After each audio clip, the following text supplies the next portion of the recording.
दोस्तों, आप देख रहे हैं हमारा विशेष कार्यक्रम सितारे हमारे। आप सभी दर्शकों का इस कार्यक्रम में स्वागत है।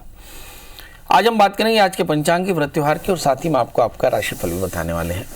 इसके अलावा हम चर्चा करेंगे भगवान के ऐसे रूप की उपासना की जिससे सभी प्रकार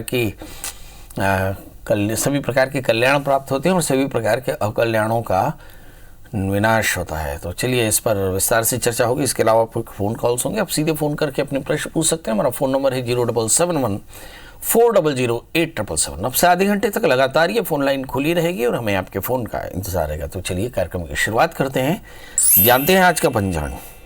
आज शुभ संवत 2077 शक 1942 सूर्य उत्तरायण का माघ महीने की कृष्ण पक्ष की सप्तमी तिथि है और इसके बाद अष्टमी तिथि दोपहर 12:08 तक। गुरुवार का दिन स्वाति नक्षत्र 7:45 तक का। चंद्रमा तुला राशि में होंगे। आज का राहु काल 1:42 से 3:06 तक। तो दोस्तों ये तो था पंचांग और अब बात करते हैं भगवान के उस रूप की जिससे सभी प्रकार का कल्याण प्राप्त होता है। जी, भगवान शिव के भैरव रूप की पूजा की चर्चा करेंगे। भैरव शब्द का अर्थ होता है जो आपके भय को दूर करे। जी, भय को दूर करने वाले भैरव की पूजा की आज चर्चा करेंगे। और हम चर्चा करेंगे कि जो माघ महीने की अष्टमी तिथि है वो भगवान भैरव और भगवान शिव की पूजा का दिन है। और कहते हैं कि भगवान भैरव के स्मरण मात्र से सभी प्रकार के संकट दूर हो जाते हैं। कहते हैं काल भैरव और बटुक भैरव भगवती दुर्गा के द्वार में पधारे जाते हैं। मतलब अगर दुर्गा की उपासना करना हो तो आपको भैरव की उपासना करनी पड़ेगी। भगवान भैरव सभी प्रकार के मनोवांछित फल को देने वाले हैं। भगवान भैरव की पूजा अर्चना और व्रत करने से, षोडशोपचार पूजन करने से बहुत अल्प समय में अच्छा फल मिल जाता है। शास्त्रों की यदि माने तो इस दिन भगवान काल भैरव का दर्शन पूजन सभी प्रकार की मनोवांछाओं को पूर्ण करने वाला है। कहते हैं कि भगवान का यह स्वरूप रात्रि के समय जागृत होता है। ऐसी स्थिति में भैरव का पूजन रात्रि काल में भी किया जा सकता है। शिव पार्वती की कथा और भैरव की कथा का श्रवण करना चाहिए, मनन करना चाहिए। इससे सभी प्रकार के काल और भय दोनों ही समाप्त होते हैं। मध्यरात्रि होने पर शंख नगाड़ा इत्यादि बजा करके हम भैरव की आरती करते हैं और लगातार भैरवनाथ के वाहन स्वान की पूजा भी करते हैं। इस दिन कुत्ते को भोजन जरूर कराना चाहिए। मान्यता ये कि इस दिन प्रातः काल पवित्र नदी का स्नान करें, पितरों का श्राद्ध करें, तर्पण करें, फिर भैरव पूजन करना चाहिए। इससे सभी प्रकार के विघ्न समाप्त होते हैं। भैरव की भक्ति और पूजा से सभी प्रकार के अज्ञात भय से मुक्ति मिलती है। कालाष्टमी के दिन काल भैरव की पूजा, इसके साथ ही देवी काली की पूजा अर्चना करना चाहिए। जैसे मैंने कहा कि भैरव जो है वो भगवती महामाया भगवती काली के दरवाजे पर पधारते हैं। ये रक्षक देवता हैं और ऐसी स्थिति में भैरव की पूजा के साथ काली का पूजन करना चाहिए। काल भैरव, बटुक भैरव ये भगवती के द्वारपाल हैं और उनके साथ काली का पूजन करने से सभी प्रकार की समृद्धि, स्वास्थ्य और समृद्धि की जो प्रतिष्ठा की वृद्धि होती है और सभी प्रकार के कष्टों की निवृत्ति होती है। चलिए, तो भगवान काल भैरव की कृपा, भैरवों की कृपा आप पर बनी रहे। इन्हीं शुभकामनाओं के साथ अब 12 राशियों का सफर शुरू करते हैं। 12 राशियों में पहली राशि आती है मेष यानी अरीज। इस राशि वाले जातकों के लिए देखते हैं कि आज का दिन कैसा रहेगा। मोटे तौर पर अगर हम देखें तो ग्रहों की स्थितियां पहले देखनी होगी कि कल से लेकर आज तक कौन से ग्रह बदल गए। तो हम बताएं कि इस समय चंद्रमा तुला राशि में है, जिसका मतलब होता है कि परिवार के लोगों का बढ़िया साथ होगा। 8वें स्थान में केतु, जिसका मतलब होता है कि भागदौड़ काफ़ी बनी रहेगी, विवादों से बच के रहना है। भाग्येश दशम स्थान में बृहस्पति बैठे हैं, ढेर सारा अवसर आपको मिलेगा। दशमें शनि भी बैठे हैं, जिससे मतलब अर्थ होता है कि इन अवसरों से लाभ भी हो सकता है, बशर्ते डिस्प्यूट ना हो, क्योंकि शनि के साथ में सूर्य है और गुरु के साथ में शुक्र है। मतलब दोनों ही प्रकार के अवसरों का लाभ हो और सत्ता मिल जाए और उसके बाद आपको लाभ मिल जाए। इन दोनों के लिए आपको शुक्र और सूर्य की पूजा जरूर करनी चाहिए। 11वें स्थान में बुध पड़े, मनोबल काफ़ी अच्छा रहेगा। अब बात करते हैं लग्न में मंगल की अच्छी ऊर्जा है, दूसरे स्थान में राहु। शॉर्ट टर्म इन्वेस्टमेंट करने के एकदम निषेध है। क्या करना चाहिए? तो आज जल्दी से उठें, आदित्य हृदय स्तोत्र का पाठ करें, पंजीरी का दान करें, तो आज का दिन बेहतर। अब बात कर लेते हैं दोस्तों वृषभ राशि की। वो राशि है जिसमें लग्न में राहु है और छठे स्थान में चंद्रमा।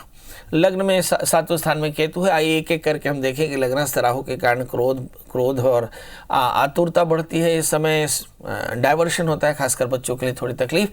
अदरवाइज हम देखें कि राहु के mesmerize popularity to the concern, मतलब राहु के कारण बहुत अधिक प्रसिद्धि मिलती है, मतलब मासेस का अच्छा कनेक्शन होगा। इसके बाद हम देखिए 12वें स्थान में मंगल, कहीं ऐसा लगता है कि खर्च थोड़े से ज़्यादा हो सकते हैं। दशम स्थान में बुध, वर्क प्लेस में आपका होल्ड काफ़ी अच्छा रहेगा। द्वितीय और पंचमेश होकर दशम स्थान में है, मतलब ऐसा कहा जा सकता है कि बॉसेस की कृपा आपको मिल सकती है। समय अगर हम बृहस्पति को देखें, बृहस्पति भाग्य स्थान में बैठे हैं, जिसका मतलब काफ़ी भाग दौड़ के बाद आपको फ़ायदा होगा, रूटीन में आपको काफ़ी फ़ायदा हो सकता है। शनि भाग्येश है, तो भाग्य के कारण आपको अवसर मिलेंगे। यदि नौकरी चाहिए, कोई रोजगार चाहिए, कोई व्यापार करना चाहिए, तो आज का दिन उसके लिए बेहतर है, प्रयास कर सकते हैं। यहाँ पर सूर्य और शुक्र की प्लेसमेंट बताती है कि यहाँ पे इसके बाद भी कॉन्फ्लिक्ट हो सकते हैं। 7वें स्थान में केतु, अच्छे दोस्त मिलेंगे। 6ठे स्थान में चंद्रमा बताते हैं कि कहीं अकेलेपन के कारण आप परेशान हो सकते हैं, यानी किसी प्रकार के व्यसन या आलस्य से बचना होगा। क्या करें? कुल मिलाकर के भगवान शिव की शरण में जाए, राहु के मंत्र को जप करें, भगवान शिव का अभिषेक करें और साथ में धतूरे की माला भगवान शिव में चढ़ाएं, तो आज का दिन बेहतर। अब बात कर लेते हैं दोस्तों मिथुन राशि की, जिसके स्वामी बुध बैठे इस समय जिस राशि पर, कुंभ राशि पर बैठे हैं, इसका मतलब भाग्यस्थान में बैठे हैं, ढेर सारे अवसर आपको मिलेंगे। अब बात करते हैं 12वें स्थान में पड़े हुए राहु के आकस्मिक हानि की संभावना है। 11वें स्थान में मंगल, जबरदस्त ऊर्जा, इस ऊर्जा को चैनलाइज करना भी एक बड़ा चैलेंज होगा। 8वें स्थान में सूर्य गुरु शनि बैठे हैं।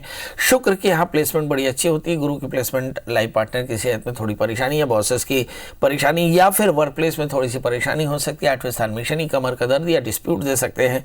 इस समय अगर सूर्य को देखें तो मुझे से लगता है कि सूर्य मिथुन राशि में तृतीय होकर के बैठे 8वें स्थान में, मतलब कहीं अकेलापन या काम में आलस्य होना या फिर किसी प्रकार के व्यसन या बुरी संगत की संभावनाएं बन सकती हैं। तो इस राशि वाले जातकों के लिए इन सब चीज़ों से बचना चाहिए। 12वें स्थान में राहु, आकस्मिक हानि हो सकती है। 6ठे स्थान में केतु, यात्राएं न करें। 5वें स्थान में चंद्रमा, संतान को लेकर कुछ बड़े निर्णय करने पड़ेंगे। आइए देखते हैं करना क्या चाहिए। तो जल्दी से उठें, भगवान सूर्य को अर्घ्य दें, पंजीरी का दान करें और आदित्य हृदय स्तोत्र का पाठ करें, तो आज का दिन बेहतर। अब बात कर लेते हैं उस राशि की जिसके स्वामी चंद्रमा बैठे इस समय तुला राशि यानी कर्क राशि की हम बात कर रहे हैं। लग्नेश चंद्रमा 4थे स्थान में, चतुर्थे कलह हो सकता है। इस समय मंगल दशम स्थान में, वर्क प्लेस में आपका होल्ड काफी अच्छा रहने वाला है। 7वें स्थान में गुरु बैठे, जिसका मतलब लाइफ पार्टनर की सेहत ठीक नहीं। शनि के कारण लाइफ पार्टनर के साथ, दोस्तों के साथ काफी अच्छा हो सकता है, मगर कॉन्फ्लिक्ट की संभावनाओं से यहाँ इनकार बिल्कुल भी नहीं है, यानी यहाँ कॉन्फ्लिक्ट हो सकते हैं। इस राशि वाले जातकों के लिए देखते हैं 8वें स्थान में बुध पड़े हैं, जो द्वादशीष है, यानी स्थान परिवर्तन की योग हो सकते हैं, स्विच करने के लिए सही समय। मगर तृतीय षष्ठम स्थान में किसी भी प्रकार के एडिक्शन से आपको बचना चाहिए। 5वें स्थान में केतु, 11वें स्थान में राहु, आकस्मिक आय की संभावनाएं बन सकती हैं। इस राशि में क्या करना चाहिए? जल्दी से उठें और बृहस्पति के मंत्र जप करें, नारियल और केले का दान करें, घी दूध का दान करें, तो आज का दिन बेहतर। अब बात कर लेते हैं दोस्तों सिंह यानी लियो की। इस राशि वाले जातकों के लिए देखते हैं कि आज का दिन इनके लिए कैसा रहेगा। सिंह राशि वाले जातकों के लिए तीसरे स्थान में चंद्रमा, मन व्यथित हो सकता है। 4थे स्थान में केतु, स्थान परिवर्तन के योग। दशम स्थान में राहु, काम में बाधाएं आ सकती हैं। भाग्य स्थान में मंगल, अवसर आपके पास में होंगे। और अगर इस समय एग्जैक्टली 7वें स्थान में देखें बुध पड़े हैं, अच्छे दोस्त मिलेंगे। मगर 6ठे स्थान में गुरु शनि बताते हैं कि लाइफ पार्टनर या खुद की सेहत या फिर कमर का दर्द या पार्टनरशिप में कॉन्फ्लिक्ट हो सकता है। इस राशि वाले जातकों के लिए करना क्या चाहिए? तो इसमें लिखा कि माता भगवती की शरण में जाएं, कहते हैं महामाया की शरण में जाएं, दुर्गा स्तुति का पाठ करें, घी का दान करें, तो आज का दिन बेहतर। बात कर लेते हैं दोस्तों वृश्चिक, कन्या यानी तुला की। इस राशि में हम देखते हैं कन्या यानी वर्गों की। इस राशि वाले जातकों के लिए देखते हैं कि समय धन स्थान में पड़ी हुई चंद्रमा जो बताते हैं कि लाभ की स्थिति है। रूटीन में आपको कोई संपत्ति का लाभ हो सकता है। इस समय बॉसेस की मेहरबानियां होंगी। इस समय अगर हम तीसरे स्थान में केतु से थोड़ा सा ज़्यादा राहु, भाग्य स्थान में उलझने हो सकती है। 8वें स्थान में मंगल, अकेलापन या झुंझलाहट हो सकती है। बेवजह की वादों से दो चार होना पड़ सकता है। 5वें स्थान में शनि, संतान को लेकर अच्छी खबरें लगातार मिलती रहेंगी। इस समय 5वें स्थान में बृहस्पति, मगर संतान की सेहत बहुत अच्छी नहीं। शनि के साथ में सूर्य, थोड़े से संतान के साथ कॉन्फ्लिक्ट हो सकते हैं। 6ठे स्थान में बुध, मुझे से लगता है इस राशि वाले जातकों के लिए ऋण, रोग, व्याधि, शत्रुता से बचना होगा। क्या करना चाहिए? तो बृहस्पति के मंत्र जप करें, पुरोहित को केले और नारियल का दान करें, तो आज का दिन बेहतर। अब बात कर लेते हैं दोस्तों तुला राशि की। इस राशि में हम देखते हैं कि आज का दिन लग्न में पड़े हुए हैं चंद्रमा। दशमेश चंद्रमा लग्न में हो तो वर्क प्लेस में होल्ड काफ़ी अच्छा रहता है, बॉसेस की मेहरबानियाँ। लग्न में चंद्रमा होने के कारण दिमाग थोड़ा सा फ्लेकर, 8वें स्थान में राहु, बेवजह की बात, धन स्थान में केतु, यात्राएं हो सकती हैं, संपत्ति के योग हो सकते हैं। इस समय अगर हम चौथे स्थान में गुरु को देखें तो मुझे ऐसा लगता है कि चतुर्थे कलहगमा, कलह के कारण हो सकते हैं। चौथे स्थान में शनि, मगर इसके बाद में भी परिवार का सहयोग काफ़ी अच्छा रहेगा, सामाजिक प्रतिष्ठा बढ़िया रहेगी, मगर गलत लोगों की संगत से बचना होगा। 5वें स्थान में बुध पड़े हुए जो द्वादशी स्थान परिवर्तन का योग है, बच्चे को हायर स्टडीज़ के लिए आपको बाहर भेजने के लिए परिस्थितियां तैयार हो सकती है। 7वें स्थान में मंगल, अच्छे दोस्त मिलेंगे। तो इस राशि वाले जातकों के लिए कुल मिलाकर सलाह क्या है? सबसे पहले तो भावी मेट सकें त्रिपुरारी, भगवान शिव का पूजन करें, भैरव मंत्रों का जप करें और साथ में भगवान शिव का अभिषेक करें तो आज का दिन बेहतर। अब बात कर लेते हैं दोस्तों वृश्चिक राशि की। वो राशि है जिसमें लगातार केतु लग्न में बैठे हैं जी, और 7वें स्थान में राहु, अपनों से धोखा मिल सकता है। इस समय 12वें स्थान में चंद्रमा जो बताते हैं कि यस कुछ अवसर आपके चूक सकते हैं जिसके चलते आपकी परिस्थितियां खराब हो रही। 3वें स्थान में शनि, मुझे ऐसा लगता है स्वभाव में थोड़ा सा एरोगेंस आपके लिए पैनिक हो सकता है। 4थे स्थान में बुध, भूमि वाहन मकान के योग दिखाई पड़ेंगे। 6ठे स्थान में मंगल, एनर्जी बहुत अच्छी है। और 7वें स्थान में राहु, अपनों से धोखे से बचना होगा। इस समय चीटिंग हो सकती है, क्या करें? महामाया के दर्शन करें और साथ में खीर का दान करें तो आज का दिन बेहतर। अब बात कर लेते हैं दोस्तों धनु राशि की। लग्नेश बृहस्पति धन स्थान में, संपत्ति के योग प्रबल होंगे।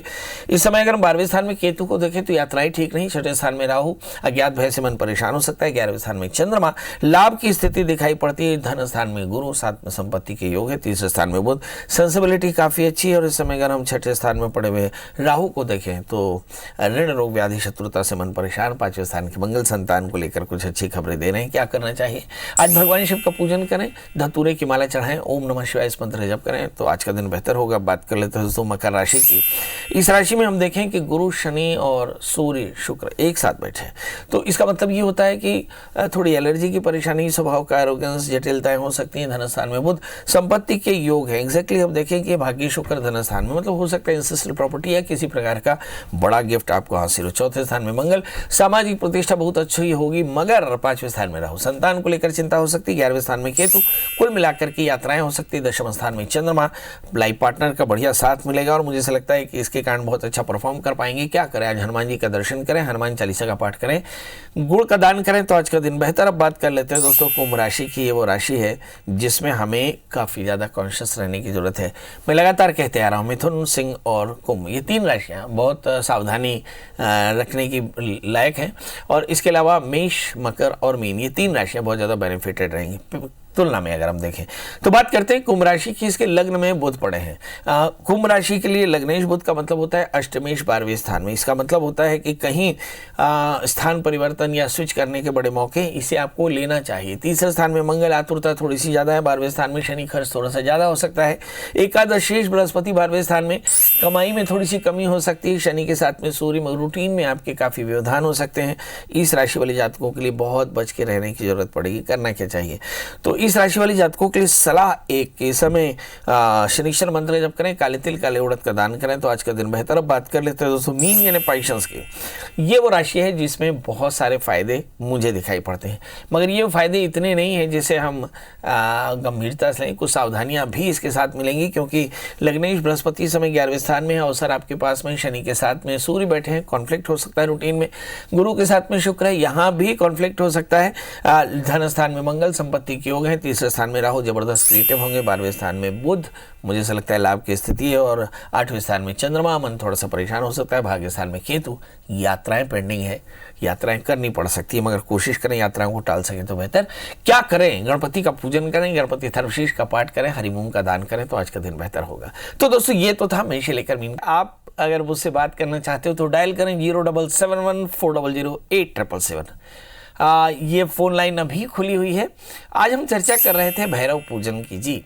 आज कालाष्टमी का व्रत है। इस दिन भगवती महाकाली की पूजा करनी चाहिए और काली की पूजा के साथ काली का परिवार, बटुक भैरव और साथ में काल भैरव की पूजा करनी चाहिए। कहते हैं भैरवों की पूजा से अंतःकरण का भय समाप्त होता है। ये भय रोग भय हो सकता है, जैसे कि कोरोना काल है, लोगों में बहुत ज़्यादा रोग भय है। हानि भय हो सकता है, आकस्मिक हानि हो सकती है। यानी इन सब भयों से मुक्ति के लिए काली के साथ में भैरव की और काल भैरव बटुक भैरव की पूजा करें।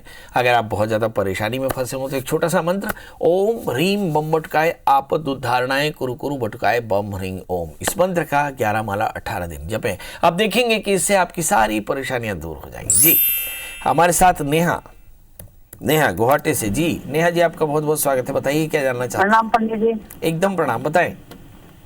मैं अपने हस्बैंड के बारे में जानना चाहती हूँ। डेट ऑफ बर्थ बताएं। 15 अक्टूबर 62। 15 अक्टूबर 82। 62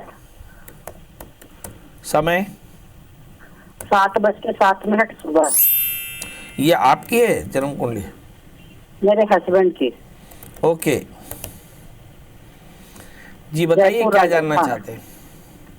3-4 साल से बिजनेस में लॉसेज हो रहा है, पार्टनर भी परेशान को हो रहा है। आगे से लाइफ क्या होगी कुछ समझ में नहीं आता। बिजनेस में काम क्या करते हैं आपके हस्बैंड? हमारे यहाँ चाय बनाने की फैक्ट्री है। चाय बनाने की फैक्ट्री? भाई आप, हमने पहली बार चाय बनाने की फैक्ट्री और उनकी मालकिन से बात की। बहुत अच्छा होगा कि आप अपने चाय कैसे बनती है हम लोग देखना चाहेंगे। चलिए देखते हैं आपके हस्बैंड को प्रॉब्लम क्या है। आपके हस्बैंड का जन्म लग्न तुला है, उनकी राशि मेष है और सप्तमेश मंगल राहु से आक्रांत है। मुझे ऐसा लगता है कि पार्टनरशिप इन्हें किसी भी दिन अच्छी नहीं फली। बस एक टाइम था कि जैसा आपने काट लिया। इस समय अगर हम देखें तो मुझे ऐसा लगता है कि नवंबर 2021 के बाद में शुक्र की अंतर्दशा चलेगी, जिसका मतलब होता है कि आपकी अब पार्टनरशिप नहीं चलने वाली। इसे बहुत आसानी से आराम से सेपरेट कर लेंगे, ये ज़्यादा बेहतर होगा। याद रखिए अभी केतु की दशाएं चल रही हैं, बड़े परिवर्तन की सोच आपके दिमाग में आ रखी है। डरे बिल्कुल नहीं, एक समय के बाद में चीज़ों को सेपरेट कर लेना चाहिए, बेहतर होगा। तो परिवर्तन के लिए तैयार रहे। नवंबर 2021 तक क्या करना चाहिए? एक 4 कैरेट का ओपल, एक 4 कैरेट का ओनेक्स धारण करें। भगवान सत्यनारायण की कथा हर 3-3 महीने में कराते रहे। 1 वर्ष में आप देखेंगे आपकी सारी परेशानी दूर हो जाएगी और आपके हस्बैंड का काम बेहतर हो जाएगा। जी हमारे साथ दिनेश जी हैं। दिनेश जी, आपका बहुत बहुत स्वागत है, बताइए क्या जानना चाहते हैं। गुड़िया के बारे में सर नमस्कार। जय काल भैरव की। आज हम काल भैरव की पूजा कर रहे हैं और भैरव के शहर से आप जी बताएं डेट ऑफ बर्थ, टाइम और प्लेस। गुड़िया की 2001। एक बार फिर से बोलें। सुबह 6:30 बजे। एक बार फिर से बोलें। 2001 में गुड़िया का जन्म हुआ था, सुबह 6:30 बजे। नहीं वो तो ठीक है, तारीख आपने बताई नहीं। 29 है 29 अगस्त 29/11। हाँ 29 अगस्त सर। अच्छा, 29 अगस्त। जन्म स्थान उज्जैन? इंदौर सर। इंदौर जी सर। जी बताइए क्या जानना चाहते हैं। ये पढ़ाई कर रही है तो ये पुलिस बनना चाहती है सर, तो क्या मुझे आपकी बात समझ में नहीं आ रही है सर, थोड़ा ऊंचा बोलें। या आईपीएस अधिकारी बनना चाहती है सर। ये आईपीएस अधिकारी बनना चाहती है हमारी बेटी, बन पाएगी कि नहीं? बहुत बढ़िया। ये बहुत स्पेसिफिक प्रश्न बहुत कम लोगों ने किया आज तक लोग पूछते करियर कैसा होगा। ये प्रश्न बड़ा अच्छा है। बड़ा प्रश्न ये है कि ये प्रश्न का जातक इस प्रश्न को कर क्यों रहा है, ये देखने की बात है। आपकी बिटिया का जन्म लग्न सिंह है, सभी का होता है, मगर लग्न में सूर्य है, ये बहुत कम लोगों को होता है। इसका मतलब ये है कि इस बच्ची की सोच बड़ी स्थिर है और ये पक्के तौर पर आईपीएस बनेंगे। मेरी तरफ से शुभकामनाएं। भाग्येश मंगल है, निश्चित तौर पर इनको आईपीएस बनना है। मंगल के साथ में चंद्रमा, ये महालक्ष्मी योग बनाता है। 11वें स्थान में गुरु राहु, ये थोड़ा संघर्ष देता है। 10वें स्थान में शनि, ये भी संघर्ष देता है। इसके जीवन में 2 परेशानियां हो सकती है, एक शादी की और दूसरे करियर में एकाग्रता की। तो अब एकाग्रता भर बढ़ाना है, इसके लिए क्या करना चाहिए? राहु चूंकि 11वें स्थान में गुरु को पीड़ित करके रखे, इसके चलते थोड़ी सी परेशानी। तो आप कहें बेटी को कि नित्य भगवान शिव का पूजन करें, ओम नमः शिवाय इस मंत्र का जप करें, इन 2 उंगलियों को लॉक करके और फिर पढ़ाई करें। आप देखेंगे कि आपकी बेटी आईपीएस बन जाएगी और आपको ढेर सारी एडवांस में बधाइयाँ। बस एक चीज़ याद रखें, बच्ची अपने जीवन में कठोर अनुशासन और आज्ञा पालन का ध्यान रखे, अपनी रूटीन नियमित रखे, भगवान शिव का ध्यान करते रहे, समय का अपव्यय न करें, निरंतर स्वाध्याय करेगी तो जरूर इसको सफलता मिलेगी। जी हमारे साथ दिलीप हैं। दिलीप जी, आपका बहुत बहुत स्वागत है, बताइए क्या जानना चाहते हैं। अब मैं अपने बिजनेस धंधे के बारे में सोचना चाहता हूँ, पूछना चाहता हूँ। अच्छा दिलीप जी, क्या बिजनेस करते हैं आप? मैं तो अभी ऑटो चलाता हूँ। चलिए आइए देखते हैं आपका बिजनेस। इस समय प्रश्न लग्न कुंभ है और आपकी जो राशि है वो चंद्रमा भाग्य शुक्र 12वें स्थान में बैठे हैं। 90 दिन का फ़र्क है। मुझे ऐसा लगता है 90 दिन के बाद आपका बिजनेस काफ़ी अच्छा हो जाएगा। हालांकि ये समय कमाई आपकी शुरू हो चुकी है, मगर अप्रोप्रिएट नहीं है, पर 90 दिन के भीतर ही आपकी ये सारी परेशानियां दूर हो जाएंगी। मुझे ऐसा लगता है 6 अप्रैल तक आपका इंतज़ार करना चाहिए। इसके बाद का समय आपके लिए बहुत अच्छा है। क्या करना चाहिए, आप महामाया के मंदिर में जाकर एक नारियल चढ़ा दें, बस। ऐसा शुक्रवार के 5 शुक्रवार करें, आप देखेंगे कि देखते देखते आपका व्यापार बढ़िया हो जाएगा। अगर आप थोड़े से पैसे हों तो एक 4 कैरेट का जामुनी और एक 4 कैरेट का ओपल धारण करें, निश्चित तौर पर फायदा होगा जी। तो अब चलने का समय। आज हमने भैरव के पूजन का विधान बताया। आज कालाष्टमी है, भगवती महाकाली की पूजा, कले तिथि कालो। तो मुझे ऐसा लगता है जो संसार का कलन करती है, ऐसी महामाया के दिव्य स्वरूप की पूजा करनी चाहिए। काल भैरव, बटुक भैरव की पूजा करनी चाहिए और अपने अंतःकरण में निग्रह यानी एकाग्रता रखनी चाहिए। इन दिनों में परिस्थितियाँ बहुत अच्छी नहीं है। इस समय नैतिक दायित्व तो आपका है कि आप देश और समाज और परिवार के साथ खुद की रक्षा करें। चलिए कल फिर मिलेंगे किसी नए विषय के साथ। तब तक मुझे दीजिए इजाजत। नमस्कार।